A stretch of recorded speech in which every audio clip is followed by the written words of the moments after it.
ഓർത്ത് ഞാൻ കർത്താവിന് മഹത്വം അർപ്പിക്കുന്നു.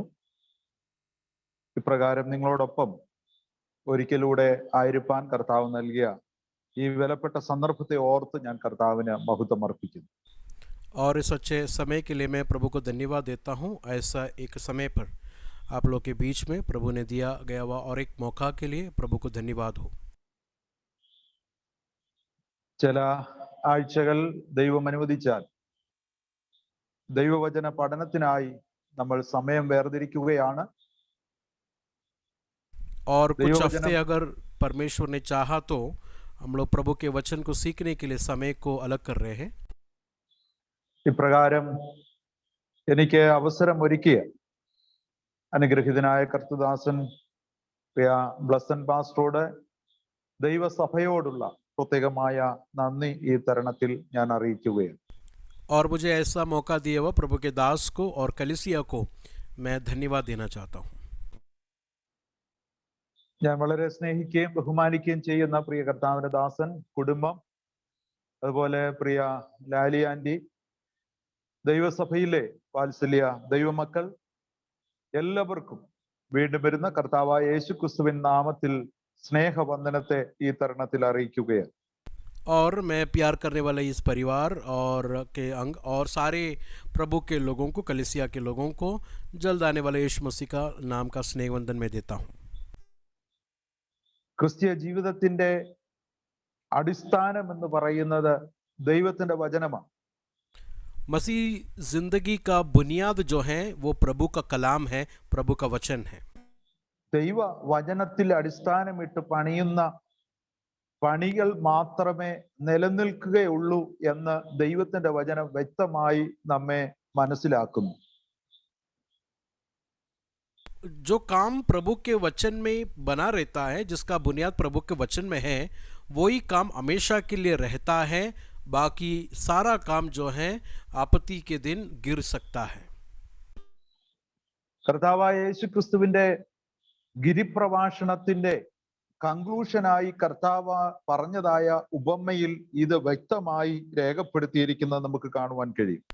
और यीशु मसीह ने पहाड़ी पैगाम पर मत्ती 5, 6, 7 में जो दिया गया हुआ प्रचार के आखिर में ये बात को बड़े व्यक्त रूप से यीशु मसीह ने कहा है। ദൈവവചനത്തിൽ അടിസ്ഥാനമിട്ട് പണിയുന്ന പണി, ആ ഭവനം ഏത് പ്രതികൂല സാഹചര്യത്തിലും തകരാതെ നിൽക്കുന്നത് നമുക്ക് കാണുവാൻ കഴിയുന്നു. और यीशु मसीह ने बोला हुआ उस 7वें अध्याय मत्ती 7 में बोला हुआ बातों को अगर गौर से देखेंगे तो जो घर जिसका बुनियाद चट्टान पर है, कोई भी प्रतिकूल अवस्था में वो रहता है, खड़ा रहता है, कर हम लोग देखते हैं। ദൈവവചനത്തിൽ അടിസ്ഥാനമിടാതെ, ആഴക്കുഴിച്ച് പാറമേൽ അടിസ്ഥാനമിടാതെ പണിത ആ ഭവനം പ്രതികൂലത്തിന്റെ മധ്യത്തിൽ തകർന്നു പോയതായിട്ടും നമുക്ക് മനസ്സിലാക്കാൻ കഴിയും. और हम देखते हैं कि जो घर चट्टान पर नहीं बनाया बल्कि मिट्टी पर, रेत पर बनाया, वो आंधी तूफान और बाढ़ के सामने, पानी के सामने जो है उसका घर डगमगा गया। അനേക പ്രിയപ്പെട്ടവരും അത്ഭുതങ്ങളുടെ പുറത്ത് അല്ലെങ്കിൽ അത്ഭുതങ്ങളെ അടിസ്ഥാനമാക്കി തങ്ങളുടെ ക്രിസ്ത്യ ജീവിതം പണിയുന്നത് കാണുവാൻ കഴിയുന്നുണ്ട്. बहुत सारे लोग जो हैं मिराकल्स के ऊपर, नहीं तो चमत्कार के ऊपर उनका मसीह जिंदगी को बनाते हैं। എന്നാൽ വ്യത്യസ്തമായ ജീവിത അനുഭവങ്ങൾ കടന്നു വരുമ്പോൾ അവരുടെ ആത്മീയ ജീവിതത്തിന് തകർച്ചകൾ ഉണ്ടാകുവാനിടയായി തീരും.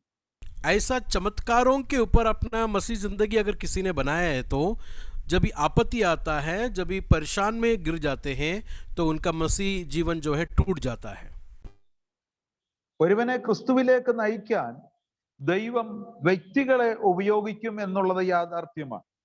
देखिए, किसी को मसीह में लेके आने के लिए खुदावन तरह तरह लोगों को इस्तेमाल करता है। എന്നാൽ ചില വ്യക്തികളെ ആരാധനാ പാത്രങ്ങളായി കണ്ടുകൊണ്ട് അവരെ പിന്തുടരുന്നവർ അവരുടെ ജീവിതത്തിൽ അവരുടെ പ്രതീക്ഷയ്ക്ക് വിപരീതമായത് കാണുമ്പോൾ അവരുടെ ആത്മീയ ജീവിതത്തിനും തകർച്ചകൾ ഉണ്ടാകുവാനിടയായി തീരുന്നു. लेकिन अगर किसी ने उनको विश्वास में लेके आए हुआ बंदों को या लोगों को उनके सारा जो है रोल मॉडल जैसा लेकर सब कुछ उनके हाथों में समर्पित अगर जब करेंगे, अगर वो आदमियों से, उन लोगों से अगर कुछ गलती हुआ तो इसका विश्वास जो है टूट जाता है। എന്നാൽ ദൈവ വചനത്തിൽ അടിസ്ഥാനമാക്കി ആത്മീയ ജീവിതം കെട്ടിപ്പടുക്കുന്നവർ ഏത് സാഹചര്യങ്ങൾ വന്നാലും ആരെല്ലാം തെറ്റിപ്പോയാലും അവർ വിശ്വാസത്തിൽ തന്നെ നിൽക്കുവാനിടയായിത്തീരും. लेकिन जो व्यक्ति खुदावन के वचन पर अपना आश्रय रखा है, जिसने अपने आत्मिक जीवन को बनाया है, कोई भी परिस्थिति आने दो या कोई भी व्यक्तियों को कुछ भी होने दो, उसका विश्वास जीवन कभी नहीं टूटेगा। കർത്താവായ യേശുക്രിസ്തു പിന്നെയും പറഞ്ഞു, നിങ്ങൾ തിരുവെഴുത്തുകളെയും ദൈവശക്തിയെയും അറിയായികയാൽ തെറ്റിപ്പോകുന്നു എന്ന് പറഞ്ഞിരിക്കുന്നു. मरकुस के सुसमाचार में यीशु मसीह ने इस तरह कहा है कि तुम जो है वचन को नहीं जानते और प्रभु के सामर्थ को, कुवत को नहीं जानते हैं, इसलिए गलत में गिर जाते हो।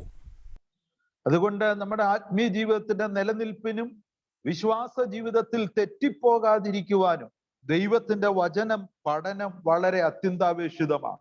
इसलिए हमारा आत्मिक जीवन दिन प्रतिदिन बढ़ने के लिए और विपत्तियों के और परेशानियों के बीच में हम टूट नहीं जाए, इसके लिए प्रभु का वचन का सीखना ये बहुत ही अवश्य है। ആയതിനാൽ തന്നെ ദൈവവചന പഠനത്തിനു വേണ്ടി നിങ്ങൾ കാണിക്കുന്ന ഈ ഉത്സാഹത്തെ ഓർത്ത് ഞാൻ ദൈവത്തെ സ്തുതിക്കുകയാണ്. इसलिए प्रभु का वचन को सीखने के लिए आप लोग जो दिखाते हुए उस काम के लिए, उस दिल के लिए मैं प्रभु को धन्यवाद देता हूँ। ഈ ചില ആഴ്ചകളിൽ നമ്മൾ അപ്പോസ്തലനായ വിശുദ്ധ പൗലോസ് എഴുതിയ ഗലാത്യ ലേഖനത്തിൽ നിന്ന് ചില കാര്യങ്ങൾ പഠിക്കുവാനായിട്ട് താല്പര്യപ്പെടുകയാണ്. और कुछ हफ्ते जो हैं पौलुस ने लिखा गया हुआ गलातियों के खत में से जो है हम लोग बातों को सीखने वाले हैं।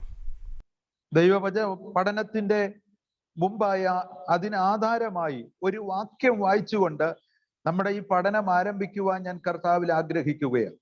और ये क्लास में जाने से पहले एक वचन पढ़कर जो है हम क्लास को शुरू करेंगे। ഗലാത്യ ലേഖനം 5-ാം അധ്യായം അതിന്റെ 1-ാമത്തെ വാക്യം. गलातियों के खत 5वां अध्याय उसका पहला वचन हम लोग जो है देखेंगे। സ്വാതന്ത്ര്യത്തിനായി ക്രിസ്തു നമ്മെ സ്വതന്ത്രരാക്കി, ആകയാൽ അതിൽ ഉറച്ചു നിൽപ്പീൻ, അടിമനുകത്തിൽ പിന്നെയും കുടുങ്ങിപ്പോകരുത്. यहाँ पर इस तरह लिखा है कि मसीह ने स्वतंत्रता के लिए हमें स्वतंत्र किया है, सो इसी में स्थिर रहो और दासत्व के जुए में फिर से ना जाओ। അപ്പോസ്തലനായ വിശുദ്ധ പൗലോസ് എഴുതിയതായ 14 ലേഖനങ്ങളാണ് പുതിയ നിയമത്തിൽ നമുക്ക് കാണുവാൻ കഴിയുന്നത്.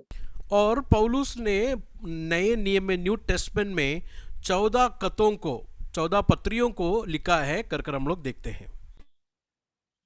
ഈ ലേഖനങ്ങളിൽ 10 എണ്ണം സഭകൾക്കായിട്ടുള്ളതും 4 എണ്ണം വ്യക്തികൾക്കായിട്ടുള്ളതുമായിട്ടാണ്. और ये 14 खतों में जो है 4 लोगों के लिए लिखा है, व्यक्तिगत लोगों के लिए लिखा है। 10 खत जो है कलीसियाओं के लिए लिखा है कर हम लोग देखते हैं। എബ്രായ ലേഖനം ഒഴിവാക്കി ബാക്കിയുള്ള 13 ലേഖനങ്ങളെ 4ആയിട്ട് തിരിച്ച് വേദപണ്ഡിതന്മാർ പഠിപ്പിക്കുന്നുണ്ട്. और इब्रानी खत को छोड़कर 13 खतों को जो है ये बाइबल स्कॉलर्स उसको 4 तरीके से, 4 विपत्तियों में, ग्रुप्स में जो है उसको बांटा गया है। റോമാലേഖനം 1-2 കോരിന്ത്യർ ഗലാത്യർ ഈ 4 ലേഖനങ്ങൾ രക്ഷാശാസ്ത്രം അല്ലെങ്കിൽ രക്ഷയെക്കുറിച്ച് പഠിപ്പിക്കുന്ന ലേഖനങ്ങളായിട്ടാണ് മനസ്സിലാക്കുവാൻ കഴിയുന്നത്. रोमियो के पत्री, पहला कोरिन्थियो, दूसरा कोरिन्थियो और गलातियों के खत, ये 4 खत जो है हमारे उद्धार के विषय में है, हमारे नजात के विषय में ये 4 खतों को बताता है। അതുകൊണ്ട് തന്നെ ഈ 4 ലേഖനങ്ങളിൽ പ്രധാനമായും നമുക്ക് കാണുവാൻ കഴിയുന്നത് ക്രൂശിനെയാണ്. इसके लिए ये चारों कतों में अगर आप ध्यान से पढ़ेंगे तो सूली के बारे में रोमियो के कत, पहला दूसरा कोरिन्थी और गलातियों के कत में सूली के बारे में ज्यादा जिक्र किया है। എഫേസ്യർ, ഫിലിപ്പിയർ, കൊലോസ്യർ, ഫിലോമോൻ, ഈ ലേഖനങ്ങൾ ക്രിസ്തു ശാസ്ത്രമാണ് നമുക്ക് കാണുവാൻ കഴിയുന്നത്. एफेसियों के कत, फिलिपियो और कोलोसियो और फिलोमोन, ये चार कत जो है मसीह के बारे में, यीशु मसीह के बारे में जो है क्रिस्टोलॉजी इस बात को जो है बताता है. ഈ ലേഖനങ്ങളിൽ നമുക്ക് കാണുവാൻ കഴിയുന്നത് ക്രിസ്തുവിനെയാണ്. और ये चारों कतों में यीशु मसीह के बारे में आप लोग गहराई से देख सकते हैं, पढ़ सकते हैं. 1-2 തിമത്തിയോസ്, തീത്തോസ്, ഈ ലേഖനങ്ങൾ സഭാശാസ്ത്രമാണ് അത് വിചിന്തനം ചെയ്യുന്നത്. और पहला तिमोथियोस, दूसरा तिमोथियोस और तीतोस के कत, ये तीन कत जो है कलीसिया में कैसा होना चाहिए, कलीसिया के विषय में है ये तीन कत, पहला दूसरा तिमोथियोस और तीतोस के कत. അതുകൊണ്ട് തന്നെ ഈ ലേഖനങ്ങളിൽ പ്രധാനമായും നമ്മൾ കാണുന്നത് സഭാ സംബന്ധമായ കാര്യങ്ങളാണ്. इसके लिए इन सारे तीनों कतों में जो है कलीसिया के बारे में, विश्वास बारे में लिखा है और कलीसिया के अंदर लोग कैसा होना चाहिए उसके बारे में ये तीनों कतों में बताया गया है. 1-2 തെസ്സലോനിക്കർ ഭാവികാല ശാസ്ത്രമാണ് അതിൽ നമുക്ക് കാണുവാൻ കഴിയുന്നത്. पहला और दूसरा तेस्सलोनिकी की कत जो है आने वाले बातों को, एस्केटोलॉजी, आने वाले बातों को जो है ये दोनों कतों में हम लोग देख सकते हैं. ഈ ലേഖനങ്ങളിൽ കർത്താവായ യേശു ക്രിസ്തുവിന്റെ മടങ്ങിവരവുമായി ബന്ധപ്പെട്ട കാര്യങ്ങളാണ് വിവരിച്ചിരിക്കുന്നത്. और ये दोनों कतों में यीशु मसीह के दूसरे आगमन के बारे में बड़ा क्लियरली हम देख सकते हैं. ഗലാത്യ ലേഖന പഠനത്തിന്റെ പ്രാരംഭമായ ഭാഗം, അതിന്റെ ആമുഖമായ ചില ചിന്തകൾ ചിന്തിച്ച് നമുക്ക് ആ പുസ്തകത്തിലേക്ക് പ്രവേശിക്കുവാൻ താല്പര്യപ്പെടുകയാണ്. मैं चाहता हूं कि गलातियों के कत के कुछ इंट्रोडक्शंस आप लोगों को बताकर जो है मैं मेन विषय में जाना चाहता हूं. അതുകൊണ്ട് തന്നെ ഈ പ്രാരംഭ ഭാഗം നമ്മൾ ചിന്തിക്കുമ്പോൾ ഒരുപക്ഷെ അല്പം ഇൻട്രസ്റ്റ് കുറയാനുള്ള സാഹചര്യങ്ങൾ ഉണ്ടാകുമെന്ന് ഞാൻ കരുതുകയാണ്. तो मैं ऐसा सोचता हूं जब मैं इसका इंट्रोडक्शन आप लोगों को बताऊंगा थोड़ा इंटरेस्ट कम होने का चांसेस है. എങ്കിലും ശ്രദ്ധയോടെ നമ്മൾ ഈ കാര്യം ശ്രദ്ധിക്കുമ്പോൾ ദൈവവചന പഠനത്തിന് അത് എളുപ്പമായി തീരുവാനിടയായി തീരും. तो भी हम लोग अगर ध्यान से इसको पढ़ेंगे तो प्रभु का वचन को जो है हम लोग समझ सकेंगे. വിശുദ്ധ വേദപുസ്തകത്തിലെ 48ാമത്തെ പുസ്തകമാണ് ഗലാത്യ ലേഖനം. बाइबल का 48th नंबर बुक है गलातियों के कत. ഈ പുസ്തകത്തിൽ 6 അധ്യായങ്ങളും 149 വാക്യങ്ങളും നമുക്ക് കാണുവാൻ കഴിയും. और इस बुक में 6 चैप्टर्स हैं और 149 वर्सेस हैं. തർക്കശാസ്ത്ര രചനാ രീതിയിലാണ് ഗലാത്യ ലേഖനം എഴുതിയിരിക്കുന്നത്. തർക്കശാസ്ത്ര രചന, ഡിസ്പ്യൂട്ട് മോഡലിലാണ് ഈ ലേഖനം അപ്പോസ്തലനായ പൗലോസ് എഴുതിയിട്ടുള്ളത്. ये कत का खासियत अगर देखेंगे तो एक वाद विवाद, नहीं तो एक डिस्प्यूट, नहीं तो एक आर्ग्यूमेंट को वहां पर पॉल करता है कर हम लोग देख सकते हैं. ക്രിസ്തീയ സ്വാതന്ത്ര്യത്തിന്റെ അടിസ്ഥാന പ്രമാണം, Magna Carta of Christian liberty എന്ന അപരനാമത്തിൽ ഗലാത്യ ലേഖനം അറിയപ്പെടുന്നുണ്ട്. और मसीह जीवन की स्वतंत्रता के बारे में बड़ा क्लियरली इस पुस्तक में हम लोग देख सकते हैं, या मसीह जिंदगी के स्वतंत्रता के एक पूरा चित्र रूप को जो है हम लोग देख सकते हैं. ഈ പുസ്തകത്തിലെ കീവേഡ്സ് അല്ലെങ്കിൽ താക്കോൽ പദമായി നമുക്ക് മനസ്സിലാക്കാൻ കഴിയുന്നത് സ്വാതന്ത്ര്യം എന്ന വാക്കാണ്. और इस पुस्तक का की वर्ड जो है कि बड़ा बहुमूल्य शब्द जो है वो स्वतंत्रता है, फ्रीडम है. ഈ പുസ്തകത്തിൽ പ്രതിപാദിച്ചിരിക്കുന്നത് യേശുക്രിസ്തുവിൽ നമുക്കുള്ള സ്വാതന്ത്ര്യത്തെ കുറിച്ചാണ്. और इस पुस्तक में बड़े ध्यान से हम लोग पढ़ेंगे तो यीशु मसीह से मुझ और आप लोग को मिला हुआ स्वतंत्रता के बारे में है, फ्रीडम के बारे में है।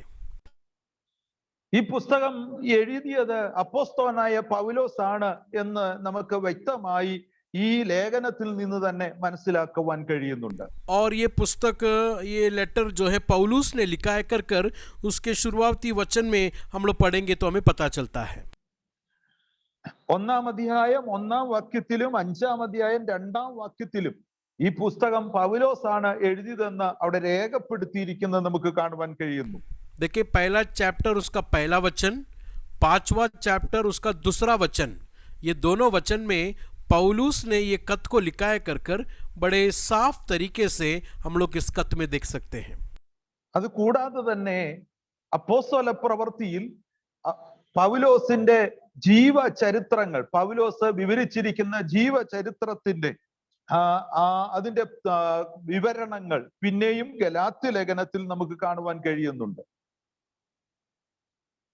उसके अलावा हम लोग देख सकते हैं कि अमाल में, नहीं तो प्रेरितों के काम में पौलुस के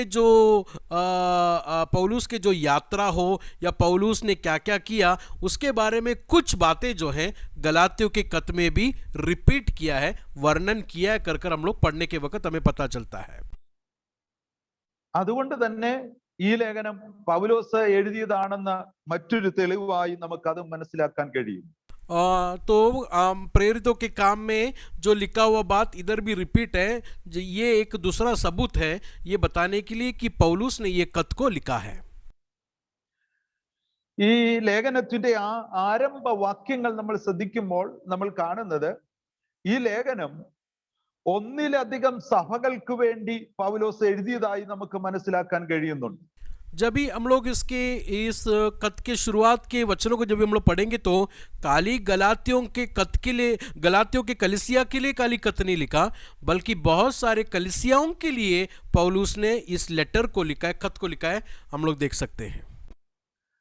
2-ാം വാക്യം നമ്മൾ ശ്രദ്ധിക്കുക, ഗലാത്യ സഭകൾക്ക് എഴുതുന്നത്.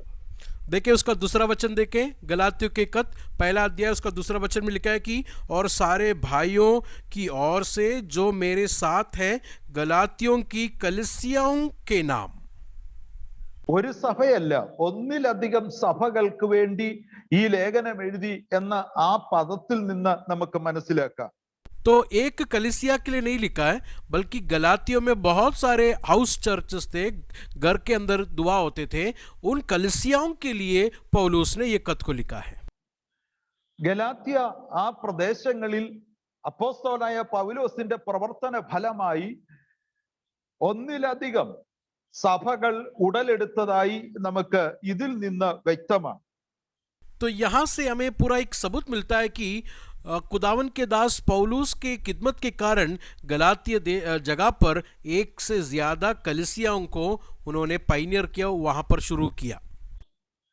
എന്നാൽ ഈ സഭകളെ ഒന്നായിട്ടാണ് അപ്പോസ്തലനായ പൗലോസ് കണ്ടിരുന്നത് എന്നും നമുക്ക് മനസ്സിലാക്കാം. ഒരു ഘടകമായി പൗലോസ് ഇതിനെ കണ്ടുകൊണ്ട് അവർക്ക് ഈ ലേഖനം എഴുതുകയാണ്.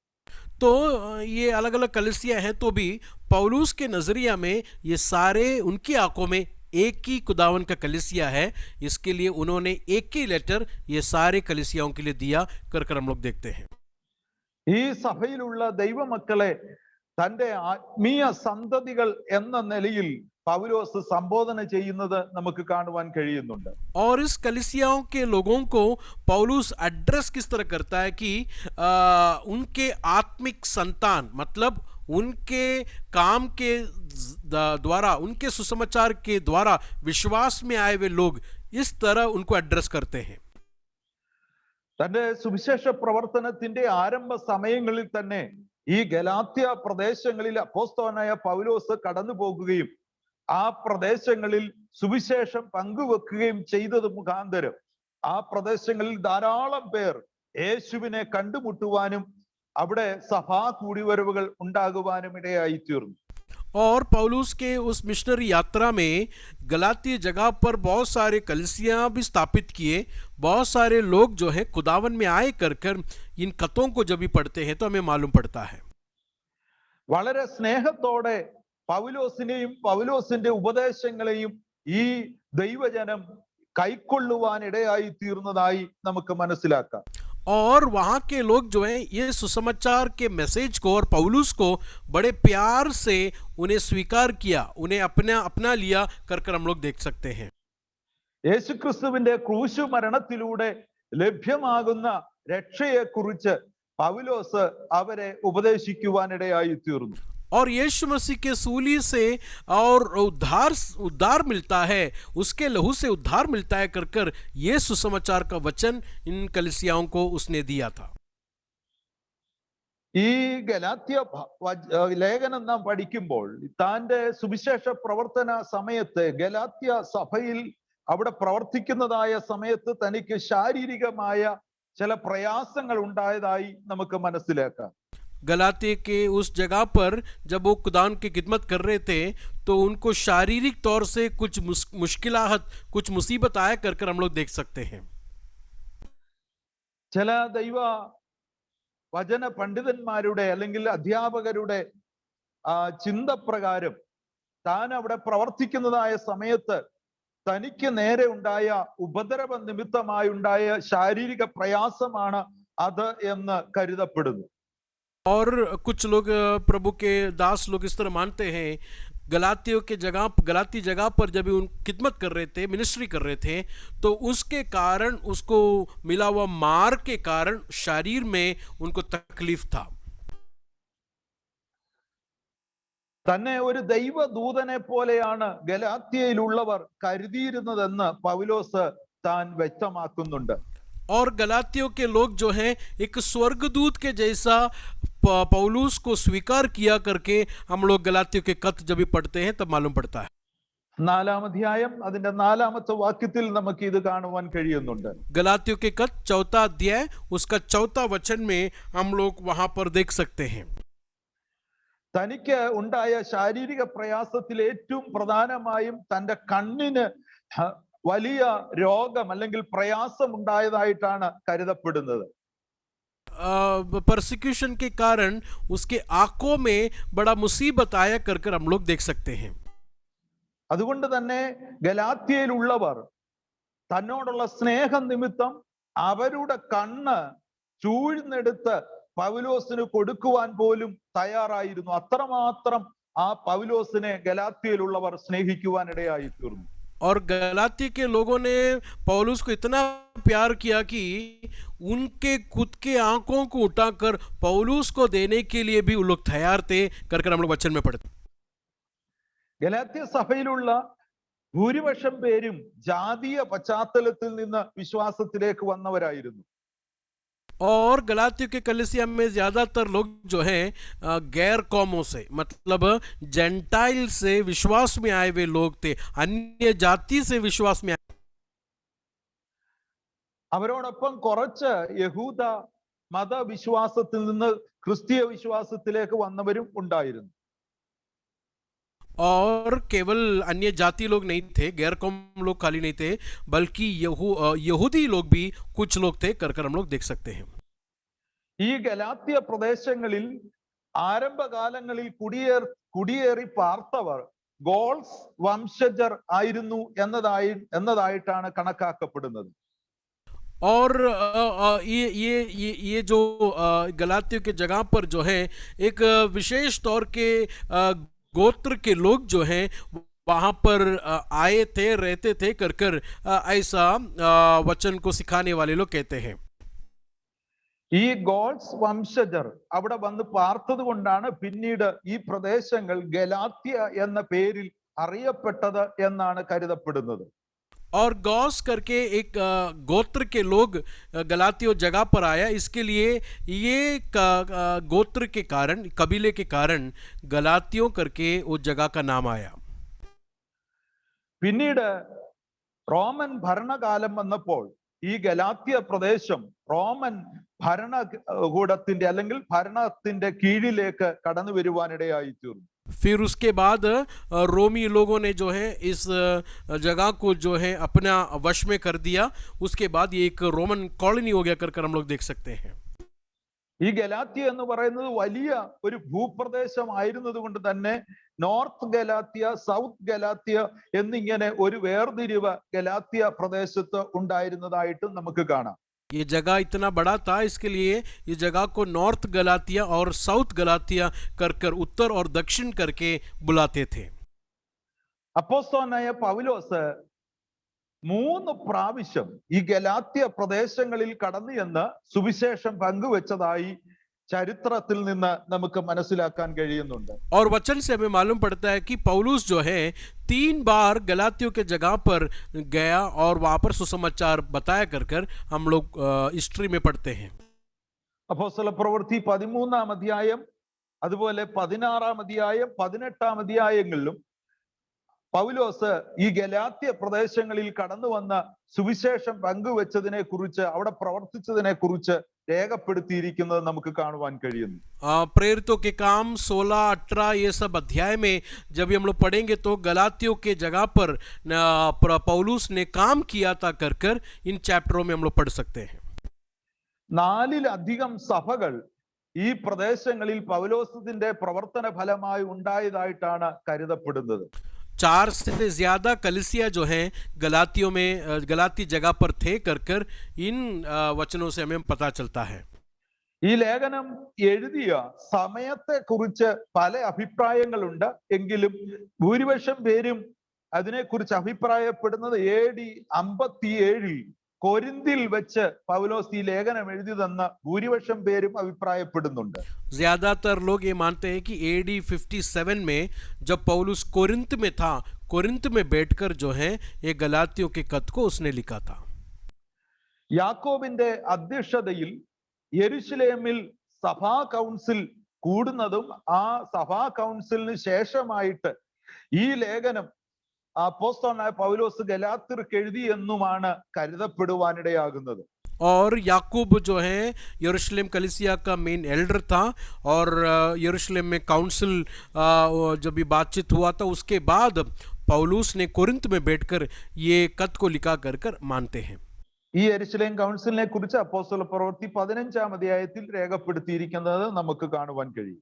और ये यरूशलेम काउंसिल के बारे में एक्ट्स ऑफ द अपोस्टल्स, प्रेरितों के काम 15 अध्याय में हम लोग देख सकते हैं. अमाल 15 में ये यरूशलेम काउंसिल को पढ़ सकते हैं.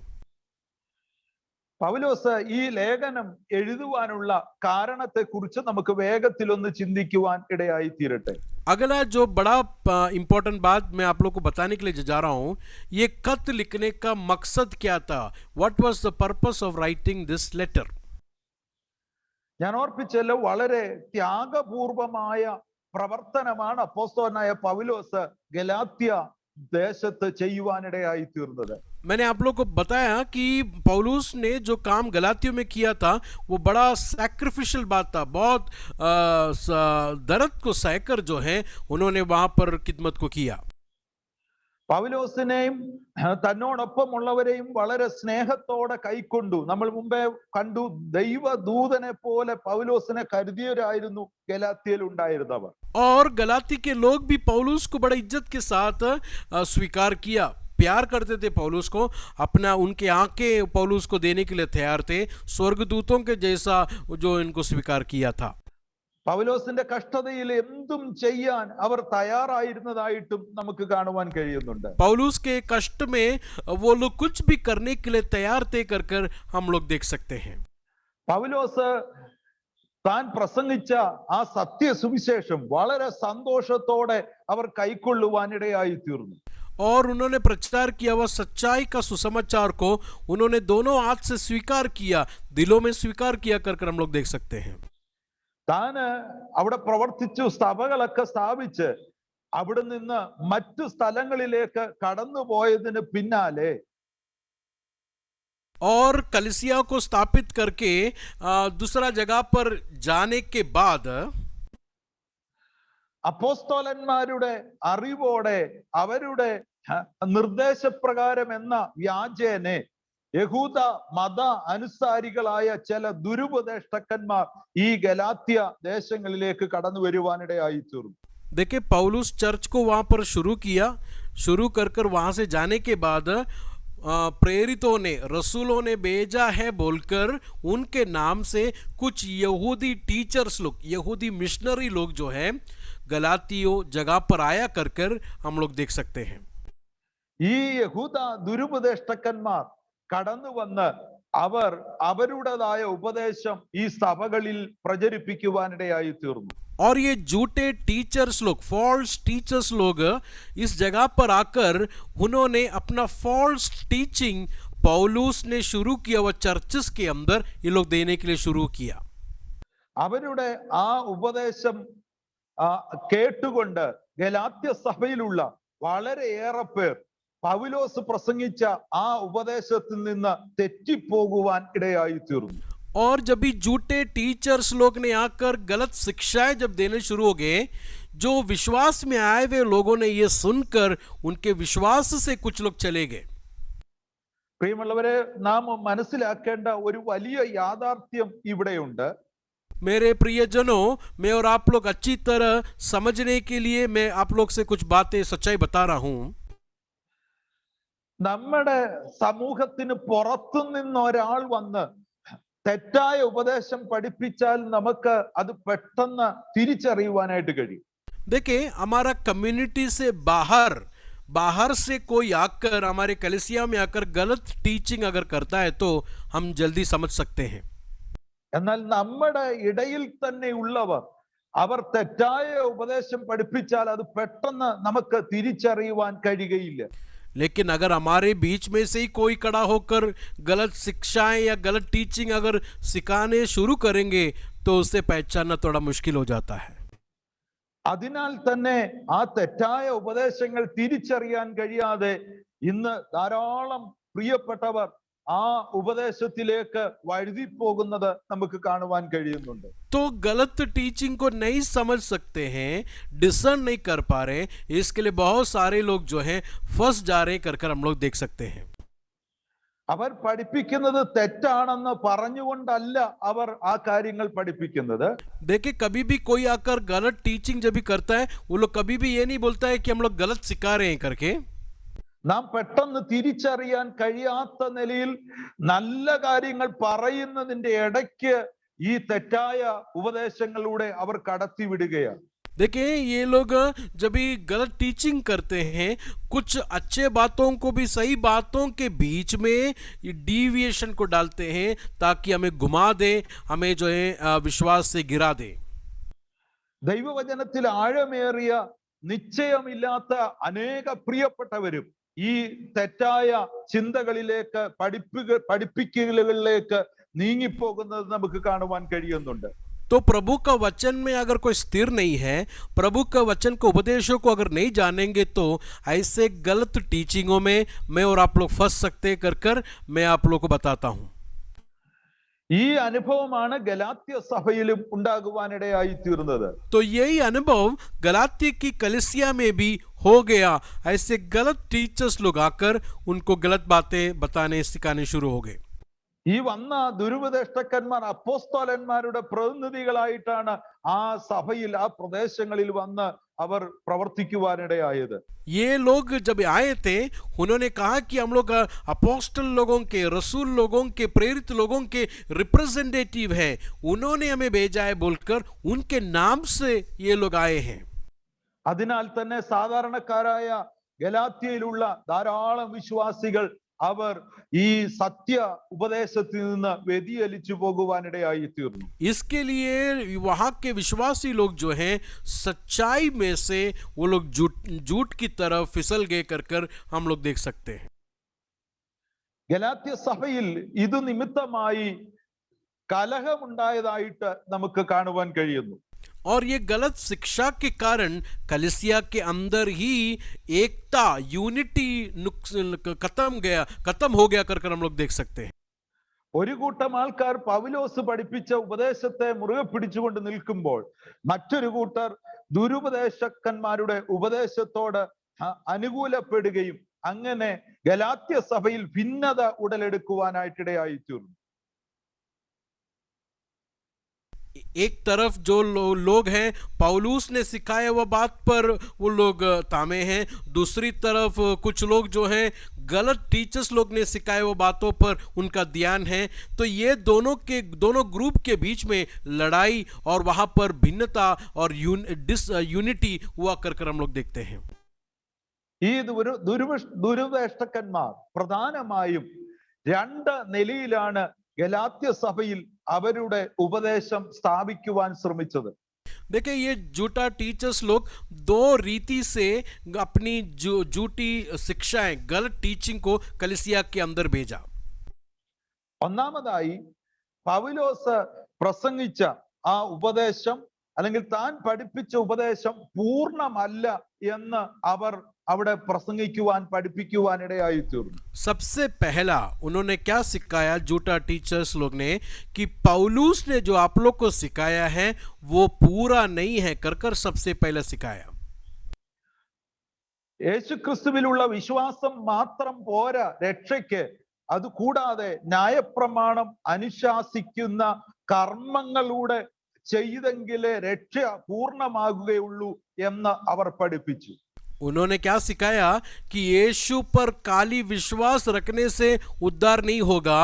परमेश्वर ने मूसा को दिया गया वह लॉ को, परमेश्वर ने मूसा को दिया हुआ ट्रेडिशन को करेंगे तो ही आप लोग को पूरी तरह उद्धार मिलेगा कर सबसे पहला झूठी शिक्षाएं उनको दी। പ്രധാനമായും രക്ഷയ്ക്ക് പരിച്ഛേദന ആവശ്യമാണ് എന്നാണ് ഇവർ പഠിപ്പിക്കുവാനിടയായി തീർന്നത്. सबसे प्रथम बात उन्होंने जो निकाला है पुराने नियम से कि उद्धार के लिए आपको खतना करने की जरूरत है, सर्कमसिशन की जरूरत है कर उन्होंने सबसे पहले सिखाया। യേശുക്രിസ്തുവിലുള്ള വിശ്വാസത്താൽ കൃപയാൽ നമുക്ക് രക്ഷ ലഭിക്കുന്നു എന്ന് പൗലോസ് പഠിപ്പിച്ച ആ ഉപദേശം തെറ്റാണ് എന്ന് അവർ സ്ഥാപിക്കുവാനിടയായി തീർന്നു. तो उन्होंने अपनी एक गलत टीचिंग को इस तरह बोलकर सिखाया कि पौलुस ने जो आपको सिखाया वो पूरा नहीं है, वो जो है उसमें इनकम्प्लीट है, इस कारण वो गलत है कर बोलकर उन लोगों के दिमाग को घुमा दिया। രണ്ടാമതായി പൗലോസിന്റെ ഈ ഉപദേശത്തെ അവർ ഖണ്ഡിക്കുവാൻ വേണ്ടി അവർ സ്ഥാപിച്ച രണ്ടാമത്തെ കാര്യം പൗലോസ് ഒരു യഥാർത്ഥ അപ്പോസ്തലനല്ല എന്ന് അവരവിടെ സ്ഥാപിക്കുവാനിടയായി തീർന്നു. सेकंड पॉइंट इन लोग ने क्या कहा कि पौलुस ने जो सिखाया है ये इनकम्प्लीट है, वो सही नहीं है कर बताने के लिए उन्होंने कहा कि पौलुस जो है यीशु मसीह का डायरेक्ट अपोस्टल नहीं है। पौलुस का अपोस्टलशिप को जो है उन्होंने क्वेश्चन किया। ദൈവം പൗലോസിനെ അപ്പോസ്തലനായി നിയമിച്ചിട്ടില്ല, താൻ സ്വയം അപ്പോസ്തലത്വം അവകാശപ്പെട്ടു വന്നയാളാണ് എന്ന് ഇവർ അവരെ പഠിപ്പിക്കുവാനിടയായി തീർന്നു. उन्होंने ये सिखाना शुरू किया कि पौलुस ने खुद ही अपोस्टल बना है, उसको किसी ने अपोस्टल नहीं बनाया है, तो खुदावंद यीशु का अपोस्टल नहीं है, तो उसका उसने सिखाया हुआ बात में कोई भी ध्यान सीरियस नहीं होना चाहिए कर इन्होंने दूसरा सिखाया। ഇത് നിമിത്തമായിട്ട് ഗലാത്യയിലുള്ള ദൈവമക്കൾ തെറ്റിപ്പോയി ആ സഭയിൽ കലഹമുണ്ടായി എന്ന് നമുക്ക് കാണുവാൻ കഴിയുന്നു. और इस कारण ये गलत टीचिंग चर्च के अंदर आने के कारण कुछ लोग पौलुस के साथ, कुछ लोग एक गलत टीचर्स लोग के साथ रहने के कारण कलीसिया में जो है यूनिटी चले गया। ഈ തെറ്റായ പഠിപ്പിക്കലുകൾ നിമിത്തമായി ഗലാത്യ സഭയ്ക്ക് സംഭവിച്ചത് എന്താണ്, ഗലാത്യ സഭയിൽ എന്ത് സംഭവിച്ചു എന്ന് നമുക്ക് മനസ്സിലാക്കാനായിട്ട് കഴിയും. പ്രധാനമായും 10 കാര്യങ്ങൾ നമുക്ക് ഗലാത്യ ലേഖനത്തിൽ നിന്ന് മനസ്സിലാക്കുവാനായിട്ട് കഴിയുന്നുണ്ട്. इस कारण ये लोगों का बीच में डिसयूनिटी के कारण, ये गलत शिक्षाएं होने के कारण कलीसिया के अंदर 10 बातें हो गए कर हम लोग पढ़ सकते हैं। ഒന്നാമതായി ഗലാത്യ ലേഖനം 1-ാം അധ്യായം 6-ാം വാക്യം, ഗലാത്യ ലേഖനം 1-ാം അധ്യായം 6-ാം വാക്യം നമ്മൾ ശ്രദ്ധിക്കുമ്പോൾ അവിടെ കാണുന്നത് തങ്ങളെ വിളിച്ചവനെ വിട്ട് പിന്മാറി എന്ന് നമുക്ക് അവിടെ കാണുവാൻ കഴിയുന്നു. തങ്ങളെ വിളിച്ചവനെ വിട്ട് പിന്മാറി. सबसे पहला ये चर्च के अंदर हो गया वो प्रॉब्लम क्या देखे, गलातियों के खत पहला अध्याय उसका 6वां वचन में लिखा है कि मैं आश्चर्य होता हूँ कि जिसने तुम्हें मसीह के अनुग्रह से बुलाया उसी से तुम इतनी जल्दी फिर कर गए। तो सबसे पहला प्रॉब्लम कलीसिया में क्या हुआ कि खुदावन जिसको बुलाया है, खुदावन ने जो बुलाया है, उस खुदावन से कलीसिया दूर चली गई।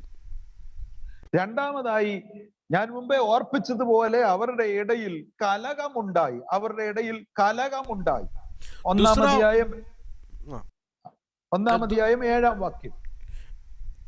दूसरा इनके कलिसिया में हो गया हुआ बात क्या है, इनके आपस में जो है 1:7 ഭാഷ 1:7 5-ാം അധ്യായം 12-ാം വാക്യം. 1 का 7 में और 5 का 12 में, 1 का 7 और 5 के 12 में आपस में जो है यूनिटी चला गया, आपस में जो है लड़ाई शुरू हो गई कर हम लोग गलातियों 1 का 7 और 5 का 12 में हम लोग देख सकते हैं। 5-ാം അധ്യായം 12-ാം വാക്യം നിങ്ങളെ കലഹിപ്പിക്കുന്നവർ എന്നുള്ള പദം നമുക്ക് അവിടെ കാണുവാൻ കഴിയുന്നുണ്ട്. നിങ്ങളെ കലഹിപ്പിക്കുന്നവർ. गलातियों के खत 5 का 12 में इस तरह लिखा है कि तुम्हारे बीच में लड़ाई को लेके आने वाले, भला होता कि तो तुम्हें डावडोल करते हैं, मतलब बीच में यूनिटी को हटाने वाले कर 5 के 12 में हम लोग देख सकते हैं। മൂന്നാമതായി അവർ യഥാർത്ഥ സുവിശേഷത്തിൽ നിന്ന് മറ്റൊരു സുവിശേഷത്തിലേക്ക് തിരിഞ്ഞു എന്ന് നമ്മൾ കാണുന്നു. और तीसरा प्रॉब्लम क्या है, सच्चा गॉस्पल में से गलत गॉस्पल, न तो झूठा गॉस्पल की ओर लोग मुड़ गया। നാലാമതായി അവർ മയങ്ങിപ്പോയി എന്ന് 3-ാം അധ്യായം 1-ാം വാക്യത്തിൽ നമ്മൾ കാണുന്നു. അവർ മയങ്ങിപ്പോയി. और गलातियों के खत 3 का 1 में हम लोग पढ़ेंगे तो वो लोग जो है सो गए कर हम लोग देख सकते हैं, उनकी आंखें जो है आंखों की रोशनी चली गई कर हम लोग देख सकते हैं। യാഥാർത്ഥ്യം മനസ്സിലാക്കാൻ കഴിയാതെ ബോധം നഷ്ടപ്പെട്ടു പോയി എന്നാണ് നമുക്ക് അവിടെ മനസ്സിലാക്കാൻ കഴിയുന്നത്. 3-ാം അധ്യായം 1-ാം വാക്യം 3 का 1 देखे, 3 का 1 में क्या लिखा है, निर्बुद्धियों मतलब सही बुद्धि से निर्बुद्धि हो गए, मतलब उनका ध्यान, उनका बुद्धि, उनका समझ, उनका माइंड सब में ये गलत टीचिंग जो है उनको इन्फ्लुएंस किया कर हम लोग देख सकते हैं 3 का 1 में। അഞ്ചാമതായി ആത്മാവിൽ ആരംഭിച്ചിട്ട് ജഡത്തിൽ അവസാനിക്കുന്ന നിലയിലായി. जो है 5वां जो है आत्मा से शुरू किया और शरीर में खत्म करने का बातें इनके कलीसिया में आई। 3-ാം അധ്യായം 3-ാം വാക്യം. तीसरा अध्याय का 3रा वचन हम लोग देख सकते हैं, गलातियों के खत 3रा अध्याय उसका 3रा वचन, क्या तुम ऐसी निर्बुद्धि हो कि आत्मा के रीति पर आरंभ करके अब शरीर के रीति पर अंत करोगे। ആത്മാവിൽ ആരംഭിച്ച് ജഡത്തിൽ അവസാനിക്കുന്ന നിലയിലേക്ക് ഗലാത്യ സഭ നീങ്ങുവാനിടയായി തീർന്നു. कि इनका विश्वास का जीवन कैसा शुरू हुआ था, आत्मा में, लेकिन अभी इस विश्वास का जीवन कैसा खत्म करना चाहते हैं, शारीरिक तौर से खत्म करना चाहते हैं। ആറാമതായി ആദ്യ പാഠങ്ങളിലേക്ക് അവർ തിരിഞ്ഞു പോകുവാനിടയായി തീർന്നു.